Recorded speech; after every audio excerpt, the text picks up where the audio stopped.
I was born in Montreal. I grew up in Florida. My parents were entrepreneurs.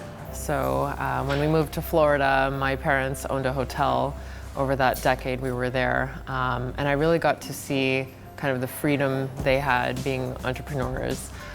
They could take time off when they needed it, but all at the same time, they worked extremely hard. In the 5th grade, I was already buying lollipops in bulk at Walmart and selling them to my classmates at school for $1 a pop. So until my teacher told me to stop, obviously. But yeah, I already had these entrepreneurial traits in me at such a young age. Yeah, so I think one of the things that really makes me who I am is the fact that I moved over 10 times in those 10 years within Florida. So my parents were, I guess, just indecisive on what area of Orlando they wanted to live in or what house they liked most. But I was constantly going to new schools and having to start over again. All the time, so I've really learned to adapt to new environments because of that. And then when I moved to Montreal, when I was 13 years old, I didn't know a word of French, and because of the strict language laws in Quebec, I was actually just thrown into French school, which was again another new challenge, new environment. I studied university in Montreal. I did finance, although I did not go into finance at all. So it was something I really enjoyed, and I'm good with numbers, but at the end of the day, I didn't see myself working in a finance job the rest of my life. It didn't sound really interesting to me. So I ended up in a startup, which, at that time, this was 2008, the startups weren't really a thing quite yet, in Montreal at least, maybe in Silicon Valley. But I kind of just fell into this opportunity in Montreal at a young startup. We were about 30 people, and I started working in sales and marketing. So this was a technology company that sold software. And about a year and a half in to my tenure at this company, the company got acquired. And it really opened up my eyes to kind of this experience of helping to build a company, helping to grow a company, and then kind of sell it off to this bigger entity. And I thought it was so thrilling and exciting to be part of this, and what a learning experience it was. So that's kind of when I started to think about maybe doing my own startup at some point.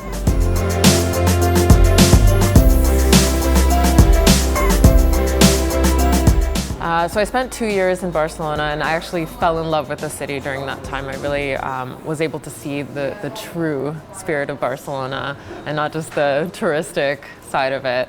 And I not only fell in love with the city, but also fell in love with a boy who's now my husband. We got married last year, and he was actually someone from my MBA program as well. And we did go back to Montreal after the MBA, and after 2 years there, I was kind of itching to leave again. And my heart was really still in Spain.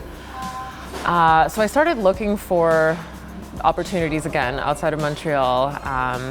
And one night I was in bed, this was last October of 2016. I was in bed, probably about 1 a.m, reading TechCrunch, as us tech girls do. And I came across an article for a company in the US that had just raised a lot of money and seemed to be doing really well. And I basically could not stop Googling them. So I was reading articles until about 3 or 4 a.m. until I had to wake my husband up. So I kind of nudged him and I was like, "Hey, Dom." And he popped up in bed and he was like, "Is everything okay?" And I was like, "I need to go to Barcelona." And he was like, "We just got married last month. Is everything all right?" So, I had to explain to him, I have this really great business idea. I think it would work super in Spain, and I just have to go there. I have to be on the ground. I have to talk to people. So I was actually on a plane 2 days later with a one-way ticket coming to Barcelona. You don't even know this, do you? Yeah, I was on a flight here, and I basically spent about a month just talking to all my contacts, bar owners, restaurant owners, people in the startup industry, people who invested in startups, just anyone I could get my hands on. And when I decided to pursue this, I called Dom from Barcelona. He was still in Montreal, and I was like, "Can we move here? Because I want to start this." So he's extremely supportive. I love him to death. And we basically packed up our lives in a period of 2 weeks at the end of December and moved here in the beginning of January to begin Beta. So Beta is a drink-a-day subscription. Our members get 1 free drink a day at any of our partner bars in Barcelona for the low price of $9.99 a month. So for €10 a month, you have up to 31 cocktails at great bars all over the city. So this is kind of a spin-off of the idea that I had seen in the US and moved here to Barcelona to pursue. And my partner and I, my CTO and I, started working on the product development process in early January. We put out a beta in early March 13th. So this was like a private invitation-only beta where we were really looking to just get feedback from the market. And then we launched publicly in May. So the app is quite new, but it's been super exciting. We have over 2,600 users now in Barcelona who enjoy having their free drink a day. The idea, of course, for the bars is that they're getting more people through their doors. The members who come and have the free drink tend to stay to have more drinks or eat food or bring people with them who don't have the app. So it's ultimately increased revenues for the bars and restaurants on our app.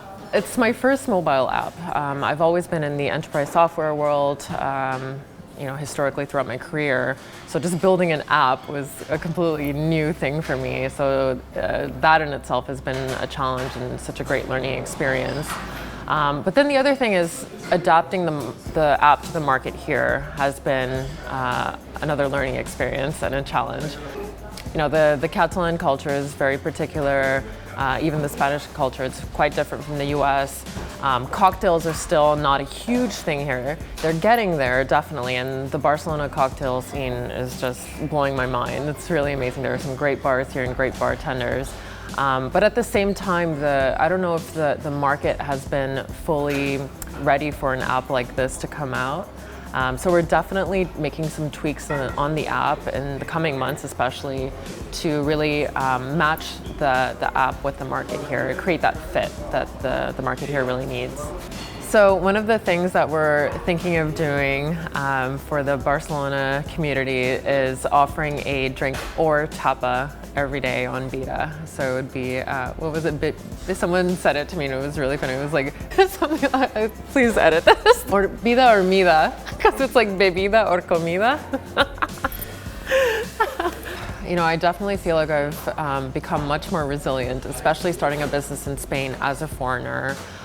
It's no easy feat, Starting a business here as a resident is challenging. So, coming here without an EA, without anything, it was quite a frustrating ride, especially the first 6 months. Now we're kind of over that hump. I have my NIE now. So we've gotten through the worst part of it, if you want to say that. But yeah, it's definitely taught me patience and resilience, I would say. So I was working nonstop for 6 months and dealing with all the bureaucracy and getting the company incorporated for 6 months nonstop, to the point where, like in June, I almost burnt out and I was just miserable and I hated the city.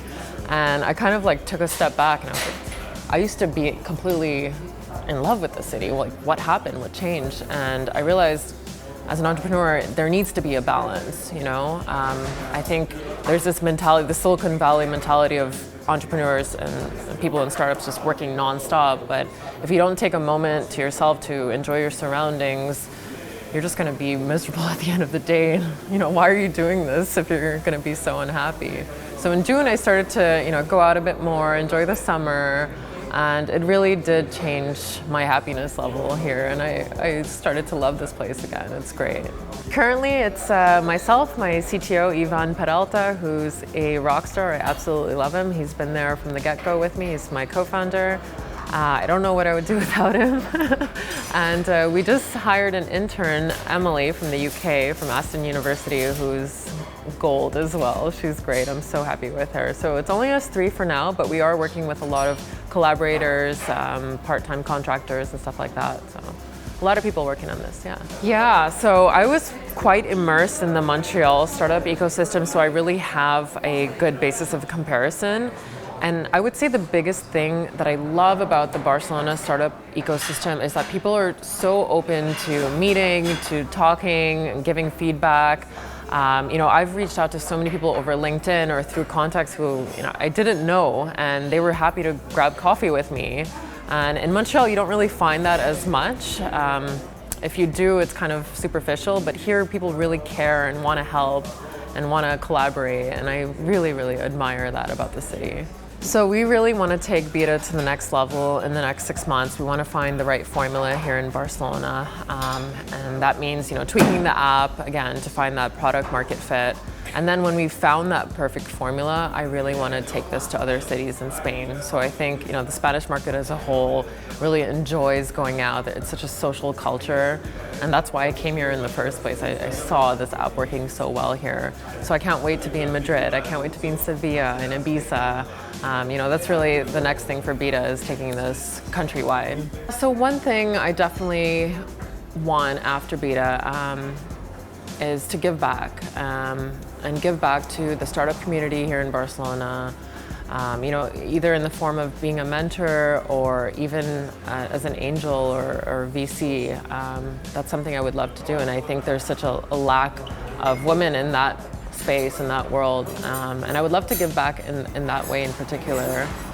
And another thing is I just want to make my parents proud. Is that sad to say?